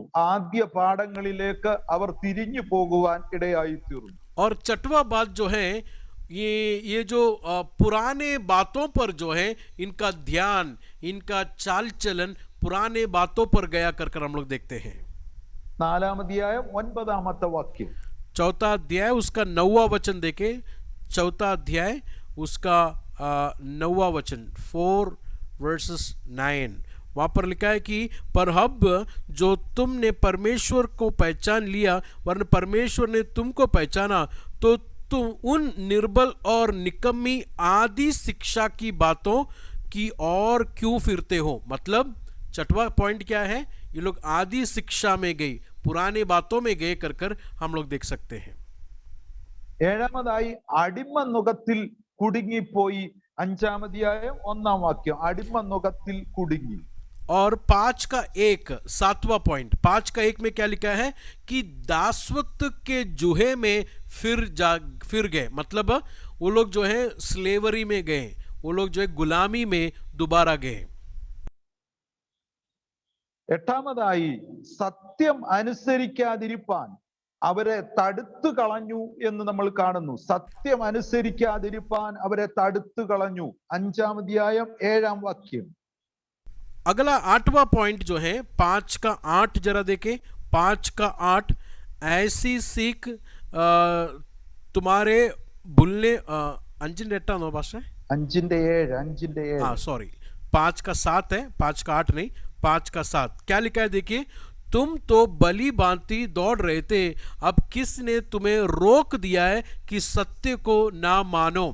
तो सत्य को नहीं मानने के लिए उनको रोक दिया कर हम लोग 8वां पॉइंट देखते हैं। 8वां पॉइंट क्या है? सत्य को नहीं मानने के लिए, सच्चाई को नहीं मानने के लिए उनको रोक दिया है। 9-ാമത്തത് യേശുക്രിസ്തുവിൽ നിന്ന് അവർ അകന്നുപോയി, യേശുക്രിസ്തുവിൽ നിന്ന് അവർ വേർപെട്ടുപോയി. 5-ാം അധ്യായം 4-ാം വാക്യം. 5-ാം അധ്യായം 4-ാം വാക്യം. 5 का 4 देखे। 5 का 4 9वां प्रॉब्लम क्या है? मसीह से अलग हो गए, मसीह से अलग हो गए, 5 का 4 में लिखा है। 10-ാമതായി കൃപയിൽ നിന്ന് അവർ വീണുപോയി, കൃപയിൽ നിന്ന് വീണുപോയി. 5-ാം അധ്യായം 4-ാം വാക്യത്തിൽ തന്നെ കാണുന്നു, കൃപയിൽ നിന്ന് വീണുപോയി. 5 का 4 में ही लिखा है 10वां पॉइंट क्या है? अनुग्रह से गिर गए। 10वां पॉइंट क्या है? अनुग्रह से, फजल से गिर गए। പ്രധാനമായും ഈ 10 കാര്യങ്ങൾ ഗലാത്യ സഭയ്ക്ക് ഈ തെറ്റായ ഉപദേശങ്ങൾ കൊണ്ട് ഉണ്ടാകുവാനിടയായി തീർന്നു. तो देखिए फॉल्स टीचिंग कितना गहरा है और कितना डेंजर है कि जब गलत शिक्षा कलीसिया में आए तो ये 10 बातें चर्च के अंदर, कलीसिया के अंदर हुआ। തിരിച്ചറിയുക, ദുരുപദേശം കൊണ്ടുണ്ടാകുന്ന ഭീകരത എത്ര വലുതാണ് എന്ന് നമുക്ക് ഇതിൽ നിന്ന് വ്യക്തമാണ്. मेरे भाई और बहनों, ये गलत टीचिंग से होने वाला डेंजर आप लोग यहां पर देखें, गलत टीचिंग से होने वाला डेंजर बहुत ही गहरा है। ഇത് നിമിത്തമായി വളരെ വികാരഭരിതനായി ഗലാത്യ സഭയ്ക്ക് സത്യ ഉപദേശത്തിലേക്ക് മടക്കിക്കൊണ്ടുവരുവാൻ, ഈ തെറ്റായ ഉപദേശത്തെ ചെറുക്കുവാനും സത്യ ഉപദേശത്തിൽ അവരെ നിലനിർത്തുവാനും വേണ്ടിയാണ് അപ്പോസ്തലനായ പൗലോസ് ഈ ലേഖനം എഴുതുവാനായിട്ടിടയായി തീർന്നത്. तो अभी आपको पता चल गया कि कलीसिया में ये खत लिखने का जरूरत क्यों था, क्योंकि ये लोग जो हैं सच्चाई को छोड़कर जा रहे हैं। इसलिए पौलुस ने दिल के बोझ के कारण खत को लिखा ताकि उनको दोबारा सच्चाई में लेके आए। ഈ ദുരുപദേഷ്ടക്കാന്മാർ നിമിത്തം സഭയിലുണ്ടായ ഭിന്നതകൾക്ക് പരിഹാരം ഉണ്ടാകുവാൻ വേണ്ടിയുമാണ് പൗലോസ് ഈ ലേഖനം എഴുതിയത്. तो पौलुस ने यह खत इसलिए लिखा है ताकि ये गलत टीचिंग से इन्फ्लुएंस हो गए वे लोगों को दोबारा प्रभु के सच्चाई में लेके आए। അപ്പോൾ തന്നെ തന്റെ അപ്പോസ്തലത്വത്തെ തെളിയിക്കുവാനും പൗലോസ് തയ്യാറാകുന്നതായി നമുക്ക് കാണുവാൻ കഴിയുന്നുണ്ട്. तो केवल गलत टीचिंग को पॉइंट आउट करना नहीं है पौलुस का काम यहाँ पर, बल्कि गलत टीचर्स लोगों ने, फॉल्स टीचर्स लोगों ने पॉल अपोस्टल नहीं है कर बताया है, तो वो ट्रू अपोस्टल है करके प्रूव भी करता है, साबित भी करता है इस लेटर से। കർമ്മ മാർഗത്താലല്ല, കൃപയാൽ യേശു ക്രിസ്തുവിലുള്ള വിശ്വാസത്താലാണ് രക്ഷ ലഭ്യമാകുന്നതെന്ന് പൗലോസ് ഈ ലേഖനത്തിൽ വ്യക്തമാക്കുകയാണ് ചെയ്യുന്നത്. अगला पौलुस क्लियर करता है कि कामों से नहीं मुझे आप लोग को उद्धार खुदावन देता, बल्कि खुदावन की फजल और कृपा से ही मुझे आप लोग को खुदावन उद्धार देता है। സുവിശേഷം ന്യായപ്രമാണത്തിന്റെ ഭാഗമല്ല. और अगला पॉइंट, सुसमाचार जो है ओल्ड कवेनेंट नहीं तो पुराने आयत के या पुराने नियम का एक पार्ट नहीं है। അത് വളരെ വ്യത്യാസപ്പെട്ടതും ഉന്നതവുമാണ് സുവിശേഷം എന്ന് പൗലോസ് സ്ഥാപിക്കുന്നു. और पौलुस ये बात को साबित करता है कि सुसमाचार पुराने नियम से बेहतर और पुराने नियम से भी ऊंचा है प्रभु यीशु मसीह का सुसमाचार। ജാതികളെ യഹൂദന്മാരാക്കുകയല്ല സുവിശേഷത്തിന്റെ ലക്ഷ്യം എന്നുള്ളത്. और सुसमाचार का लक्ष्य अन्य जातियों को यहूदी बनाना ये नहीं है सुसमाचार का लक्ष्य। അപ്പോൾ തന്നെ നാം തിരിച്ചറിയണം, ന്യായപ്രമാണം സുവിശേഷത്തിന് എതിരല്ല. जब मैं ये बोलूंगा आप लोग एक बात गलत नहीं लेना, पुराना नियम सुसमाचार का खिलाफ नहीं है। ഇത് ന്യായപ്രമാണം സുവിശേഷത്തിന്റെ മുന്നോടിയാണ്. बल्कि पुराना नियम जो है सुसमाचार आने से पहले आया हुआ बात ही है। ओल्ड टेस्टमेंट गॉस्पेल का खिलाफ नहीं है, बल्कि सुसमाचार आने से पहले आया हुआ बात है। മറ്റൊരു രീതിയിൽ പറഞ്ഞാൽ സുവിശേഷത്തിന്റെ അവതാരകനാണ് ന്യായപ്രമാണം എന്ന് വേണമെങ്കിൽ നമുക്ക് പറയാം. अगर हम लोग थोड़ा और गहराई से बताएंगे तो सुसमाचार को होस्ट करने वाला, सुसमाचार को सामने लेके आने वाला काम था ओल्ड टेस्टमेंट, नहीं तो पुराना नियम का काम। ന്യായപ്രമാണം പാപബോധം നൽകുമ്പോൾ സുവിശേഷം നമുക്ക് പാപമോചനം നൽകുകയാണ്. कि ओल्ड टेस्टमेंट लॉ हमारे गुनाह को बताता है, तो सुसमाचार हमें गुनाह से मुक्ति देता है। കൃപയാലുള്ള രക്ഷ അല്ലെങ്കിൽ യേശുക്രിസ്തുവിലുള്ള വിശ്വാസത്താൽ ഉള്ള രക്ഷയ്ക്ക് വിരുദ്ധമായി കർമ്മ മാർഗത്താലാണ് രക്ഷയുണ്ടത്, അല്ലെങ്കിൽ കർമ്മ മാർഗവും ആവശ്യമാണ് എന്നുള്ള ആ തെറ്റായ പഠിപ്പിക്കലുകളെ യെരുശലേം കൗൺസിലിൽ വെച്ച് അതിന് ഒരു തീർപ്പ് കൽപ്പിക്കുന്നത് അപ്പോസ്തല പ്രവൃത്തി 15-ാം അധ്യായത്തിൽ നമുക്ക് കാണാൻ കഴിയുന്നുണ്ട്. सुसमाचार के साथ दूसरा कुछ भी जोड़ने की जरूरत नहीं है। सुसमाचार पूरी तरह विश्वास और प्रभु के दया और फजल से एक व्यक्ति को उद्धार मिलता है, उसके साथ कुछ जोड़ने की जरूरत नहीं है। तो प्रेरितों के काम 15 अध्याय में ऑलरेडी प्रेरितों ने, रसूलों ने ये बात को क्लियर किया है, सुसमाचार को अकेला छोड़ो, विश्वास और फजल से, ग्रेस से जो है एक व्यक्ति को उद्धार मिलता है, कामों से नहीं। ആ 15-ാം അധ്യായം ആരംഭ ഭാഗത്ത് നമ്മൾ കാണുന്ന ആ യഹൂദരായ ദുരുപദേഷ്ടക്കന്മാരാണ് ഗലാത്യയിൽ കടന്നു വന്ന് തെറ്റായ ഉപദേശം പഠിപ്പിച്ചതെന്ന് നമുക്ക് മനസ്സിലാക്കാൻ കഴിയും. आप लोग बाद में जरा उसको पढ़ना, acts of apostles chapter 15 versus 1 से पढ़ेंगे तो वहां पर हम लोग देख सकते हैं कि कुछ यहूदियों के बारे में, वो यहूदी ऐसे लोग ने गलातियों के कल चर्च में आकर जो है उनका मन को, उनके बुद्धि को घुमा दिया। ഞാൻ ഓർപ്പിച്ചല്ലോ, പൗലോസ് പ്രസംഗിച്ച പ്രവർത്തിച്ച മറ്റു പല ഇടങ്ങളെക്കാളും മാനസികമായി വളരെയേറെ അടുപ്പം ഗലാത്യയിലുള്ള ദൈവമക്കളുമായി പൗലോസിനുണ്ടായിരുന്നു. देखिए, बाकी जगहों में से पौलुस ने जिस तरह लोगों को चलाया और कलीसिया को स्थापित किया, उससे ज्यादा दिल से करीब था गलात्य की कलीसिया के लोगों से।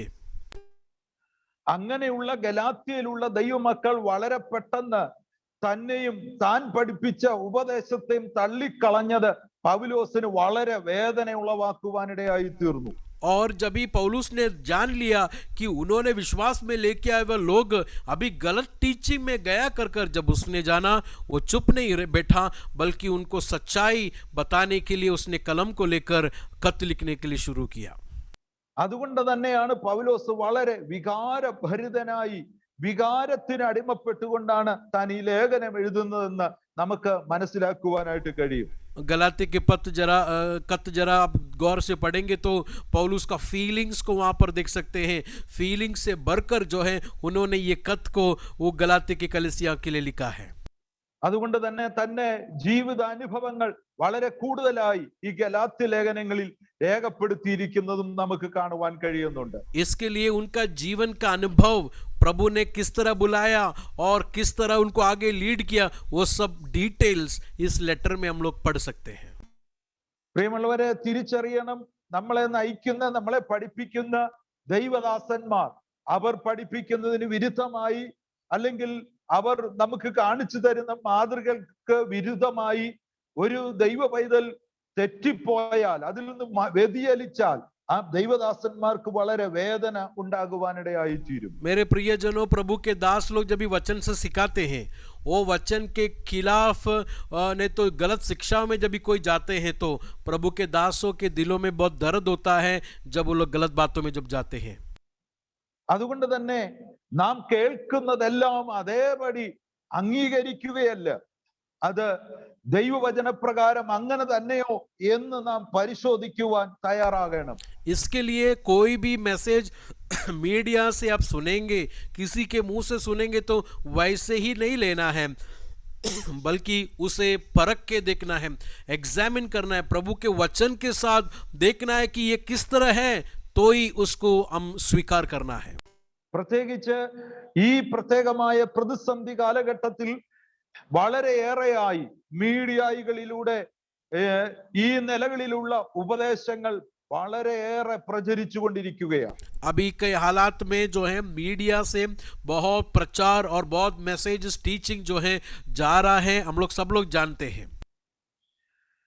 സോഷ്യൽ മീഡിയകൾ നാം പരതിയാൽ അതിൽ നിറയെ പ്രസംഗങ്ങളും ഉപദേശങ്ങളുമാണ് നമുക്ക് കാണുവാൻ കഴിയുന്നത്. सोशल मीडिया में जरा घूम के देखो, वहां पर बहुत सारे प्रचार मिलेंगे, बहुत सारे टीचिंग्स मिलेंगे, बहुत सारे लोग खड़े होकर प्रचार कर रहे हैं. പുരുഷന്മാരും സ്ത്രീകളും എല്ലാം ഒരുപോലെ പ്രസംഗകരായി ഈ മീഡിയയിലേക്ക് കടന്നു വരികയാണ്. और स्त्री लोग, पुरुष लोग, नौजवान लोग, सब लोग प्रचारक हो गए कर हम लोग ये जमाने में देखते हैं. പലപ്പോഴും ദൈവവചനത്തിന് വ്യതിചലിച്ചുകൊണ്ട് വികാരത്തിന് അടിമപ്പെട്ട് പലതുമൊക്കെ വിളിച്ചു പറയുന്ന ആ ഒരു നിലയിലേക്ക് പല സന്ദേശങ്ങളും മാറുന്നത് ശ്രദ്ധിക്കുവാൻ കഴിയുന്നുണ്ട്. और हम लोग ध्यान दे सकते हैं कि प्रभु के वचन को छोड़कर प्रभु के वचन के विपरीत बहुत कुछ बातों को ये लोग मीडिया से बताते हैं. അതുകൊണ്ട് വളരെ ശ്രദ്ധാലുക്കളായി നാം ഓരോ ദിവസവും മുന്നേറേണ്ടത് ആവശ്യമാണ്. इसके लिए मैं और आप लोग बड़े ध्यान से हर एक मैसेजेस को और कलाम को जो है मीडिया से सुनना है. ദൈവവചനം ഇങ്ങനെ പറയുന്നുണ്ട്, ഒരു വലിയ പാത്രം നിറയെ ഉള്ള ആ തൈലത്തിലേക്ക് ഒരു ചെറിയ ഈച്ച വീണ് ചത്തു കഴിഞ്ഞാൽ ആ തൈലം മുഴുവൻ ഉപയോഗശൂന്യമാകും, അത് നാറുവാനിടയായി തീരും. देखिए, प्रभु का वचन में ऐसा लिखा है कि अगर एक बर्तन भर के खुशबूदार तेल के अंदर एक मरा हुआ मक्खी अगर गिर गया, तो वो मक्खी के बदबू के कारण पूरा तेल जो है खराब हो सकता है. ഒരു വലിയ പാത്രം നിറച്ചുള്ള മാവ് പുളിക്കുവാൻ ഒരല്പം പുളിച്ച മാവ് ചേർക്കുകയുള്ളൂ, ആ മാവ് മുഴുവനും പുളിക്കുവാനിടയായി തീരും. एक डाउ को ले और उसके अंदर थोड़ा सा ईस्ट काफी है उसको फुगाने के लिए. इसी तरह छोटा सा एक डिविएशन प्रभु के वचन से वो काफी है मुझे और आप लोगों को पूरी तरह खराब करने के लिए. ഞാൻ മുമ്പേ ഓർപ്പിച്ചതുപോലെ നല്ല കാര്യങ്ങൾ പറയുന്നതിന്റെ കൂട്ടത്തിൽ ഇടയ്ക്ക് കയറ്റി ഈ തെറ്റായ കാര്യങ്ങളിലൂടെ കയറ്റി വിടുകയാണ് പലരും ചെയ്യാറുള്ളത്. देखिए, बहुत अच्छे अच्छे बातों के बीच में ही ये गलत चीजों को जो है डालकर हमें फिरा सकता है. എത്ര മധുരമുള്ള, എത്ര ടേസ്റ്റായ പായസമാണ് നമുക്ക് ഉണ്ടാക്കി വെച്ചിരിക്കുന്നതെങ്കിലും അതിലേക്ക് ഒരു തുള്ളി വിഷം വീണാൽ അത് പിന്നെ ആരും ഉപയോഗിക്കുവാൻ തയ്യാറാകുകയില്ല. कितना भी मीठा खीर बनाओ, उसके अंदर छोटा सा एक पॉइजन जहर डालेंगे तो वो पूरा जानलेवा है. उसी तरह गलत शिक्षाएं हमारे जीवन में आएंगे तो. അതുകൊണ്ട് പ്രിയമുള്ളവരെ, വളരെ ശ്രദ്ധാലുക്കളായി ഈ ദിവസങ്ങളിൽ നമ്മൾ മുന്നോട്ട് പോകേണ്ടത് ആവശ്യമാണ്. इसके लिए मेरे प्रियजनों, बड़े ध्यान के साथ हमें ये दिनों में आगे अपना जीवन को चलाना है. ഞാൻ ഓർപ്പിച്ചല്ലോ, അപ്പോസ്തലനായ പൗലോസ് ഈ തെറ്റായ ഉപദേശത്തെ ഖണ്ഡിച്ചുകൊണ്ട് താന് ഇവിടെ ഈ ലേഖനം എഴുതുകയാണ്. और मैंने आप लोग को बताया कि ये गलत टीचिंग को रिफ्यूट कर उसके खिलाफ जो है उन्होंने ये लेटर को लिखा है कर मैंने आप लोग को बताया. ഞാൻ വളരെ ദുഃഖത്തോടെ ഓർക്കുന്ന ഒരു കാര്യമുണ്ട്. मैं बड़े दुख के साथ हमेशा याद करने वाला एक इंसिडेंट है. ഒന്നാം നൂറ്റാണ്ടിൽ തെറ്റായ ഉപദേശം പ്രചരിക്കുന്നത് കാണുമ്പോൾ തന്നെ അതിന്റെ തുടക്കത്തിൽ തന്നെ അതിനെ പ്രതിരോധിക്കുകയും അതിനെ ആ സഭയിൽ നിന്ന് നീക്കിക്കളയുവാനും സഭാ നേതൃത്വം, അപ്പോസ്തോല നേതൃത്വം തയ്യാറായതായി നമുക്ക് കാണാൻ കഴിയുന്നു.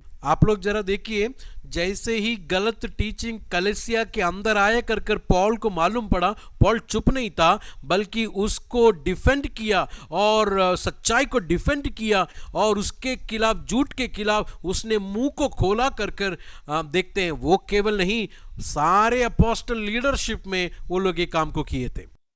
എന്നാൽ ഇന്ന് നമ്മുടെ സഭാ നേതൃത്വം ഏതെല്ലാം തെറ്റായ ഉപദേശങ്ങൾ കടന്നു വന്നാലും മൗനം അവലംബിക്കുന്നതാണ് നമുക്ക് കാണുവാൻ കഴിയുന്നത്. लेकिन आज का स्थिति ऐसा नहीं है. लीडरशिप देके कितना गिर गया है. अगर गलत टीचिंग आएगी तो मुंह खोलकर लोगों को नहीं बताते हैं. ചില വ്യക്തികളൊക്കെ മാത്രമായി ഇങ്ങനെയുള്ള ഉപദേശങ്ങളെ ഖണ്ഡിക്കുവാനായി ശ്രമിക്കുമ്പോൾ അത് കുറച്ചു പേരിൽ മാത്രമേ ആ ചിന്തകൾ എത്തപ്പെടുന്നുള്ളൂ. केवल थोड़े ही लोग खड़े होकर झूठ के खिलाफ सच्चाई को लोग बात करते हैं और उसको फॉलो करने वाले बहुत कम ही लोग होते हैं. എന്നാൽ അനേക പ്രിയപ്പെട്ടവരും ഈ തെറ്റായ ഉപദേശത്തിലേക്ക് വഴുതി വീഴുവാനിടയാകുന്നു. लेकिन बहुत सारे लोग जो हैं ऐसी गलत शिक्षाओं पर वो लोग फिसल जा रहे हैं कर हम लोग देख सकते हैं. സഭാ നേതൃത്വത്തിന്റെ മൗനം ഈ ഒരു വലിയ വിപത്തിന് കാരണമാകുന്നു എന്നുള്ള യാഥാർത്ഥ്യം ഞാൻ ഇവിടെ പങ്കുവെക്കുകയാണ്. मैं यहाँ पर एक सच्चाई आप लोगों को बताता हूँ. जब लीडरशिप झूठ के खिलाफ अगर मुंह बंद किए हैं तो वो कलीसिया, वो जगह, वो कम्युनिटी गिर सकता है. ये बातें अभी हो रहा है अपने कलीसिया में. ये बड़ा दुख के साथ मैं आप लोगों को बताता हूँ. ഈ പഠനത്തോടുള്ള ബന്ധത്തിൽ ഒരു ചിന്തയും കൂടെ പറഞ്ഞ് ഞാൻ പെട്ടെന്ന് വാക്കുകൾക്ക് വിരാമം കുറിക്കുകയാണ്. ये क्लास का इंट्रोडक्शन में एक और पॉइंट बोलकर मैं ये आज का क्लास बंद करता हूँ. ക്രിസ്തുയേശുവിലുള്ള വിശ്വാസത്താലാണ് രക്ഷ അല്ലെങ്കിൽ നീതീകരണം എന്ന് പൗലോസ് ഇവിടെ സ്ഥാപിക്കുന്നു. देखिए, यीशु मसीह के ऊपर विश्वास से मुझे और आप लोग को उद्धार मिलता है कर पौलुस यहाँ पर बताता है. പൗലോസ് പിന്നെയും ഗലാത്യയിലുള്ള ദൈവമക്കളെ ക്രിസ്തുവിങ്കലേക്ക് അവരുടെ ശ്രദ്ധയെ തിരിക്കുകയാണ്. और पौलुस ये सब क्यों कर रहा है? ताकि गलाती लोगों का ध्यान, उनका विचार यीशु मसीह में और दोबारा आए, इसके लिए पौलुस ये सब कर रहा है. ഗലാത്യ ലേഖനം നമ്മൾ മനസ്സിരുത്തി പഠിച്ചാൽ ഏകദേശം 42 പ്രാവശ്യം യേശു ക്രിസ്തുവിന്റെ നാമം ഈ ലേഖനത്തിൽ നമുക്ക് എഴുതിയിരിക്കുന്നത് നമുക്ക് കാണുവാൻ കഴിയും. और गलातियों के खत जब हम लोग ध्यान से पढ़ेंगे तो 42 टाइम्स क्राइस्ट करके वर्ड को जो है पॉल रिपीट करता है 42 टाइम्स. യേശു ക്രിസ്തുവിന്റെ വിവിധ നാമരൂപങ്ങൾ 42 പ്രാവശ്യം ഗലാത്യ ലേഖനത്തിൽ നമുക്ക് കാണാൻ കഴിയുന്നുണ്ട്. 42 टाइम्स जो है क्राइस्ट का अलग अलग नामों को जो है 42 टाइम्स रिपीट किया है. യേശു ക്രിസ്തുവിനെ കുറിച്ച് ഗലാത്യ ലേഖനത്തിൽ പറഞ്ഞിരിക്കുന്ന ചിന്തകൾ, അതാണ് നമ്മൾ തുടർന്ന് ചിന്തിക്കുന്നത്. അതിന്റെ ഒരു ആരംഭം എന്ന നിലയിൽ ഒരു ചിന്ത മാത്രം പറഞ്ഞ് ഞാൻ ഇവിടെ വാക്കുകൾക്ക് വിരാമം കുറിക്കുകയാണ്. जीसस के बारे में, यीशु के बारे में चिंताओं को, सच्चाई को जो है पॉल लिख रहा है, उसका एक चिंता को बोलकर मैं बंद करता हूं. യേശു ക്രിസ്തുവും വിശ്വാസിയും എന്നുള്ള ചിന്ത ഈ ഗലാത്യ ലേഖനത്തിൽ നമുക്ക് കാണാൻ കഴിയുന്നുണ്ട്. यीशु मसीह और विश्वासी, क्राइस्ट एंड बिलीवर, ये चिंता जो है हम लोग इसमें देख सकते हैं. ക്രിസ്തു വിശ്വാസി, ഈ വിശ്വാസിയിൽ എന്നുള്ള ആ ചിന്ത വളരെ പ്രധാനപ്പെട്ട ഒരു ചിന്തയാണ്. देखिए, मसीह ये विश्वासियों में, क्राइस्ट इन बिलीवर्स, ये चिंता जो है बड़ा प्रबल है इस लेटर में. ഗലാത്യ ലേഖനം 4-ാം അധ്യായം 19-ാം വാക്യം. ഗലാത്യ ലേഖനം 4-ാം അധ്യായം 19-ാം വാക്യം. गलातियों के खत 4 अध्याय उसका 19वां वचन जब हम लोग पढ़ते हैं तो वहां पर ये बातों को देख सकते हैं. गलातियों के खत 4:19. ക്രിസ്തു നിങ്ങളിൽ ഉരുവാകുവോളം ഞാൻ പിന്നെയും പ്രസവ വേദനപ്പെടുന്നവരായ എന്റെ കുഞ്ഞുങ്ങളെ എന്ന് അവിടെ നമ്മൾ കാണുന്നു. देखिए 4:19 में क्या लिखा है मेरे बालकों, जब तक तुम में मसीह का रूप ना बन जाए तब तक मैं तुम्हारे लिए फिर जंचा की सी पीड़ाएं सहता हूं. मतलब मसीह का रूप तुम्हारे अंदर बन जाए, ये है पहला पॉइंट. ക്രിസ്തു നിങ്ങളിൽ ഉരുവാകണം. ക്രിസ്തു നിങ്ങളിൽ ഉരുവാകണം. सबसे पहला पौलुस कहता है कि मसीह तुम्हारे अंदर जो है रूप लेना है, मसीह का रूप तुम में बन जाने की जरूरत है. ക്രിസ്തു വിശ്വാസിയിൽ ഉരുവാകണം. क्राइस्ट विश्वासी के अंदर, मसीह विश्वासी के अंदर जो है मसीह का रूप जो है बनना है. 2-ാം അധ്യായം 20-ാം വാക്യം ഒന്ന് ശ്രദ്ധിക്കുക. दूसरा अध्याय उसका 20वां वचन जरा देखे, 2 का 20 को जरा देखे. ഞാൻ ക്രിസ്തുവിനോടുകൂടെ ക്രൂശിക്കപ്പെട്ടിരിക്കുന്നു, ഇനി ജീവിക്കുന്ന ഞാനല്ല, ക്രിസ്തു അത്രേ എന്നിൽ ജീവിക്കുന്നു. देखिए 20वां वचन में क्या लिखा है कि मैं मसीह के साथ क्रूस पर चढ़ाया गया हूं और अब मैं जीवित ना रहा पर मसीह मुझ में जीवित है. ക്രിസ്തു വിശ്വാസിയിൽ ജീവിക്കണം. ക്രിസ്തു വിശ്വാസിയിൽ ജീവിക്കണം. तो पहला पॉइंट क्या है? मसीह विश्वासी में जीवित होना है, मसीह विश्वासी में रूप लेकर बढ़ना है. മൂന്നാമതായി 1-ാം അധ്യായം 16-ാമത്തെ വാക്യം, 1-ാം അധ്യായം 16-ാം വാക്യം. तीसरा देखें, 1 का 16 जरा देखें. गलातियों के कद पहला अध्याय उसका 16 वचन. അവിടെ നാം കാണുന്നത് അപ്പോസ്തലനായ പൗലോസ് ഇങ്ങനെ പറയുകയാണ്, അവനെ എന്നിൽ വെളിപ്പെടുത്തുവാൻ പ്രസാദിച്ചപ്പോൾ ഞാൻ മാംസരക്തങ്ങളോട് ആലോചിക്കുകയോ എന്ന് നമ്മൾ അവിടെ കാണുന്നു. देखिए 16 वचन में क्या लिखा है? जब इच्छा हुई कि मुझ में अपने पुत्र को प्रकट करे कि मैं अन्य जाति में उसका सुसमाचार सुनाऊं, तो मैंने मांस और लहू से सलाह नहीं ली. वहां पर क्या लिखा है? कि मुझ में अपने पुत्र को प्रकट करने. ഈ 3 പദങ്ങൾ ചേർത്ത് ഞാൻ ഒരു ചിന്ത പറഞ്ഞു ഇവിടെ നിർത്തുകയാണ്. देखिए मैंने आप लोग के सामने 3 वचनों को निकाला और 3 वचनों में हम लोग ने क्या देखा? मसीह प्रकट होना है, मसीह विश्वासी में जीवित होना है. ये विश्वासी और मसीह के संबंध में, रिलेशन में आप लोग को एक चिंता बताना चाहता हूं. അതെ, ക്രിസ്തു വിശ്വാസിയിൽ ഉരുവാകണം, ക്രിസ്തു വിശ്വാസിയിൽ ജീവിക്കണം, ക്രിസ്തു വിശ്വാസിയിൽ വെളിപ്പെട്ടു വരുവാനിടയായി തീരണം. देखिए क्या बात, 3 बातों को क्या हम लोग ने देखा? सबसे पहला मसीह विश्वासी में रूप लेना है, दूसरा मसीह विश्वासी में जीवित रहना है और तीसरा मसीह विश्वासी में प्रकट होना है. ക്രിസ്തു ഒരുവനിൽ ഉരുവായെങ്കിൽ മാത്രമേ ആ ഉരുവായ ക്രിസ്തു അവനിൽ ജീവിക്കുവാനിടയാകുകയുള്ളൂ. देखिए मसीह किसी के अंदर रूप लेगा तो ही मसीह उसके अंदर जी सकता है.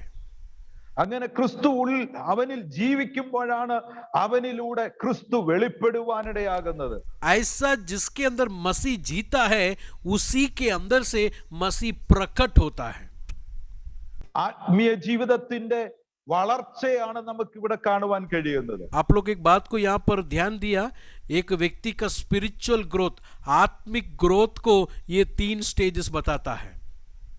അതെ, ഒരു യഥാർത്ഥ ദൈവ പൈതലിനിൽ നിന്ന് ക്രിസ്തു വെളിപ്പെട്ട് കാണുവാനിടയാകണം. तो एक मसीह जीवन का अंतिम लक्ष्य क्या है, पर्पस क्या है? उसके जीवन से जीसस प्रकट होना चाहिए, यीशु प्रकट होना चाहिए. यह है उसका जीवन का सबसे बड़ा लक्ष्य. എന്നെ കാണുന്നവർ ക്രിസ്തുവിനെ കാണുവാനിടയായി തീരണം, ഞാൻ ക്രിസ്തുവിനെ വെളിപ്പെടുത്തുന്നവനായി തീരണം. तो मुझे देखने वाले किसको देखना चाहिए? मसीह को देखना चाहिए. मसीह मेरे जीवन से प्रकट होना चाहिए. यह है सबसे पहला मेरा चिंता. ഇന്നത്തെ സഭയ്ക്ക് പറ്റിയിരിക്കുന്ന വലിയൊരു അപജയം എന്താണെന്ന് ചോദിച്ചാൽ, आज कलीसिया को हो गया वह सबसे बड़ा गलती या सबसे बड़ा फेलियर क्या है? ക്രിസ്തു ഉള്ളിൽ ഉരുവാകാത്ത ഒരു തലമുറ ഇന്ന് സഭയിലുണ്ട്. कलीसिया के अंदर सैकड़ों ऐसे लोग हैं जिसके अंदर यीशु मसीह जो है प्रकट नहीं हुआ है. അവർ ക്രിസ്തീയ കുടുംബത്തിൽ ജനിച്ചു, അല്ലെങ്കിൽ പെന്തക്കോസ് കുടുംബത്തിൽ ജനിച്ചത് കൊണ്ട് ആ ബയോളജിക്കൽ ഗ്രോത്തായി അവർ സഭയിൽ ഇങ്ങനെ വന്നു, കൂട്ടായ്മകളിൽ പങ്കുചേരുന്നു പോകുന്നു. ക്രിസ്തു അവരിൽ ഉരുവാകുന്നില്ല. देखिए बायोलॉजिकल ग्रोथ कलीसिया के अंदर है, मतलब पेंटिकॉस्ट में बच्चे पैदा हो गए, बढ़ गए, वो चर्च के अंदर हैं। बहुत सारे लोग क्रिश्चियन फैमिली में पैदा हुए और चर्च के अंदर हैं, लेकिन उनके अंदर मसीह प्रकट हुआ है क्या? क्या मसीह उसके अंदर जीवित है क्या? पूछेंगे तो बहुत ही कम लोगों के अंदर है। ഒരു 10 വയസ്സ് അല്ലെങ്കിൽ 10ാം ക്ലാസ് ഒക്കെ ആകുമ്പോഴത്തേക്ക് മാതാപിതാക്കളും മറ്റുള്ളവരെയൊക്കെ നിർബന്ധത്തിന്റെ പേരിൽ അവർ പോയി സ്നാനപ്പെടുകയാണ്. और बच्चा जब भी 10वां क्लास या 12 क्लास जब भी पास हो जाता है, बाकी लोगों के और घर के लोगों के प्रेशर के कारण ये जाकर बपतिस्मा ले लेता है, इसको बपतिस्मा दे देता है। അവർ സഭയിൽ വരുമ്പോൾ പാടുന്നുണ്ട്, പ്രാർത്ഥിക്കുന്നുണ്ട്, എല്ലാ കാര്യങ്ങളും അവർ പങ്കുചേരുന്നുണ്ട്. പക്ഷേ ക്രിസ്തു അവരുടെ ഉള്ളിൽ വാസ്തവമായി ഉരുവായിട്ടുണ്ടോ എന്നുള്ളതാണ് പ്രധാന കാര്യം. वो लोग चर्च में आएंगे, प्रार्थना करेंगे, गीत को गाएंगे, सब कुछ करेंगे, लेकिन सवाल ये है क्या मसीह उनके अंदर प्रकट वाकई में हुआ है या नहीं? ഞാൻ ഓർപ്പിച്ചല്ലോ, സഭയുടെ അപജയത്തിന്റെ ഒരു കാരണമെന്ന് പറയുന്ന ക്രിസ്തു ഉള്ളിൽ ഉരുവാകാത്ത ഇന്നത്തെ തലമുറ. कलीसिया का फेलियर का एक रीजन मैंने आप लोग को बताया, क्या है? लोगों के अंदर यीशु मसीह प्रकट नहीं हुआ है। विश्वासी लोग हैं लेकिन प्रकट नहीं हुआ यीशु उनके अंदर नहीं है, भरे हुए हैं बायोलॉजिकल ग्रोथ के कारण। രണ്ടാമതായി നമ്മൾ കാണുന്നത് വെളിപ്പാട് പുസ്തകത്തിലാണ്. ലവോദിക്ക സഭയോട് ദൂത് പറയുമ്പോൾ കാണുന്നു കർത്താവ് സഭയ്ക്ക് പുറത്തു നിൽക്കുകയാണ്. और दूसरा प्रॉब्लम क्या है कलीसिया का अंदर नहीं है यीशु मसीह। प्रकाशित वाक्य 3 अध्याय में हम लोग देख सकते हैं, लवोदिकिया कलीसिया से कहता है यीशु मसीह कि मैं कलीसिया के बाहर हूं।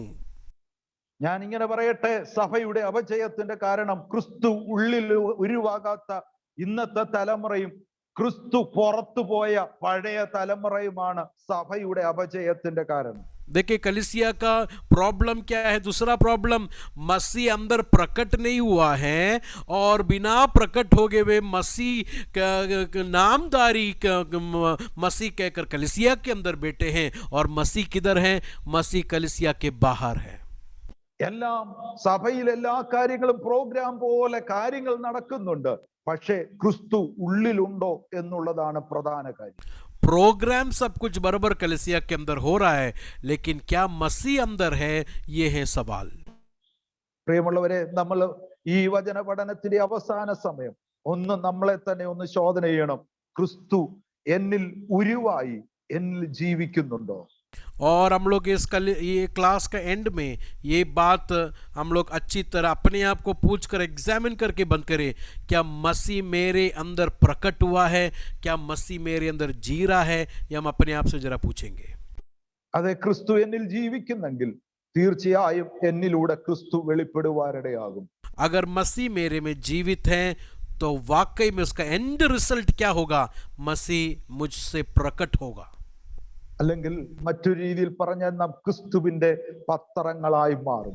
अगर दूसरा सिंप्लीफाई करके अगर बोलेंगे तो मैं और आप लोग परमेश्वर यीशु मसीह के न्यूज़पेपर, मतलब मुझे और आप लोग को पढ़ने वाले मसीह को पढ़ेंगे, ऐसा मैं और आप लोग होने वाले हैं। അതെ, എൻ്റെ ജീവിതത്തിലൂടെ ക്രിസ്തുവിനെ മറ്റുള്ളവർ കാണുവാനിടയാകുന്നുണ്ട്.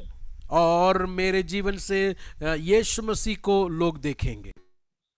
എൻ്റെ സ്വഭാവം, എൻ്റെ പ്രകൃതം നിമിത്തം എന്നോട് സഹകരിക്കുന്നവർ യേശുവിന്റെ സ്നേഹം തിരിച്ചറിയാൻ ഇടയാകുന്നുണ്ടോ? और मुझे प्यार करने वाले, मुझे देखने वाले, क्या जीसस का स्वभाव मेरे अंदर से देख रहा है क्या? പ്രിയമുള്ളവരെ, ഓരോ ദിവസവും ക്രിസ്തു നമ്മിൽ വളരുവാനിടയാകട്ടെ. एक एक दिन मसीह हमारे और आपके अंदर से बढ़ते जाए।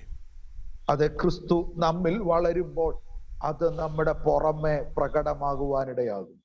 मसीह हमारे अंदर बढ़ेंगे तो बाहर उसको प्रकट, यीशु का प्रकट को हमारे जीवन से हम लोग देख सकेंगे। നമുക്കറിയാം, ഒരു സ്ത്രീ പ്രഗ്നന്റ് ആയാൽ സ്വാഭാവികമായും ചില ദിവസങ്ങൾ കഴിയുമ്പോൾ, ചില നാളുകൾ കഴിയുമ്പോൾ അത് പുറത്ത് പ്രകടമാകുവാനിടയാകും. हमको मालूम है अगर एक स्त्री कंसीव अगर हो गया, कुछ महीनों के बाद सबको दिख सकता हुआ अवस्था में वो स्त्री आ सकती है। അങ്ങനെയെങ്കിൽ ക്രിസ്തു നമ്മുടെ ഉള്ളിൽ ജീവിച്ചാൽ അത് പുറത്ത് പ്രകടമാകണം. अगर ऐसा है तो मसीह अगर हमारे अंदर प्रकट हुआ है, हमारे अंदर जीवित है, तो वो एक दिन बाहर जरूर निकलेगा, दिखेगा लोगों को। അത് നമ്മുടെ സഭ കെട്ടിടത്തിനുള്ളിലല്ല, അത് പുറത്ത് പ്രകടമാകണം. और वो कलीसिया के अंदर ही केवल नहीं होगा, बल्कि बाहर सबके सामने वो प्रकट होगा।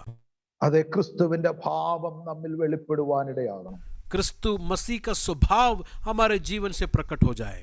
അതെ, ക്രിസ്തുവിനെ വെളിപ്പെടുത്തുന്നവരായി നമുക്ക് തീരുവാനിടയാകട്ടെ. और मसीह को प्रकट करने वाले मैं और आप लोग बने, ऐसा हमारा प्रार्थना है। ഒരു നിമിഷം നമുക്ക് കണ്ണുകൾ അടയ്ക്കാം. आइए अपनी आंखों को हम बंद करेंगे 1 मिनट के लिए। ഇന്ന് കേട്ട ആ ദൈവവചനത്തിന് മുമ്പാകെ നമ്മെ തന്നെ ഒന്ന് സമർപ്പിക്കാം. आज सुना हुआ वचन के सामने हम अपने आप को जरा समर्पित करेंगे। പ്രിയമുള്ളവരെ, ക്രിസ്തു നമ്മിൽ വാസ്തവമായി ഉരുവായിട്ടുണ്ടോ എന്ന് നമുക്കൊന്ന് ശോധന ചെയ്യാം. क्या वाकई में मसीह हमारे अंदर प्रकट हुआ है? क्या मेरे अंदर मसीह जीवित है? हम अपने आप को जरा पूछेंगे। അതോ വെറും പ്രകടനം നടത്തുന്നവരായി നമ്മൾ തീരുകയാണോ? क्या केवल हम लोग कुछ बाहर से दिखावटी दिखाने के लिए, बाहर से ही केवल कुछ अभिनय करने के लिए हम लोग बैठे हैं क्या? ഓരോ ദിവസവും ക്രിസ്തു നമ്മിൽ വളർന്നു വരട്ടെ. एक एक दिन मसीह हमारे अंदर बढ़ते जाए। ഓരോ കൂട്ടായ്മ കഴിയുമ്പോഴും ക്രിസ്തു നമ്മിൽ വളർന്നു വരുവാനിടയാകട്ടെ. और एक एक मीटिंग के बाद, एक एक अनुभव के बाद मसीह हमारे अंदर बढ़ता जाए। അതെ, ക്രിസ്തുവിന്റെ സ്വഭാവം എന്നിൽ വർദ്ധിച്ചു വരുവാനിടയാകണം. और मसीह का स्वभाव मेरे अंदर बढ़ते जाए एक एक दिन। സ്നേഹം എന്നിൽ വർദ്ധിച്ചു വരുവാനിടയാകണം. प्रभु का प्यार मेरे अंदर बढ़ते जाए। അത് ക്രിസ്തു എന്നിലൂടെ വെളിപ്പെട്ടു വരുവാനിടയാകണം. और मसीह मेरे अंदर से प्रकट होते जाए। അതിനുവേണ്ടി നമുക്കൊന്ന് ഏൽപ്പിച്ചു കൊടുക്കാം. क्या आज रात प्रभु के हाथों में अपने आप को जरा समर्पित करेंगे इस वचन के सामने? ഈ പ്രതിസന്ധി കാലഘട്ടത്തിൽ ക്രിസ്തുവിനെ വെളിപ്പെടുത്തുന്നവരായി നമുക്ക് തീരാം.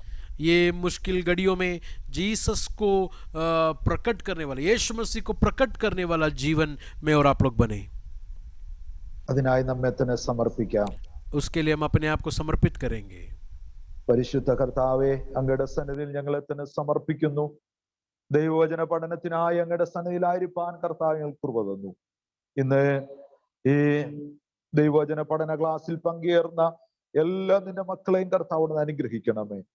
ഈ ക്ലാസ് അവരുടെ ജീവിതത്തിൽ അനുഗ്രഹത്തിന് കാരണമാക്കി ദൈവം തീർക്കണമെന്ന് പ്രാർത്ഥിക്കുന്നു. ഞങ്ങളുടെ ദാസൻ ബ്ലസൻ പാസ്റ്റർക്കായി, കുടുംബത്തിനായി പ്രാർത്ഥിക്കുന്നു. ലാലി ആന്റിക്കായി പ്രാർത്ഥിക്കുന്നു. പ്രിയപ്പെട്ടവരെ എല്ലാവരെയും ദൈവകരങ്ങളെ ഏൽപ്പിച്ച് പ്രാർത്ഥിക്കുന്നു. എല്ലാവരെയും കർത്താവ് അനുഗ്രഹിക്കണമേ.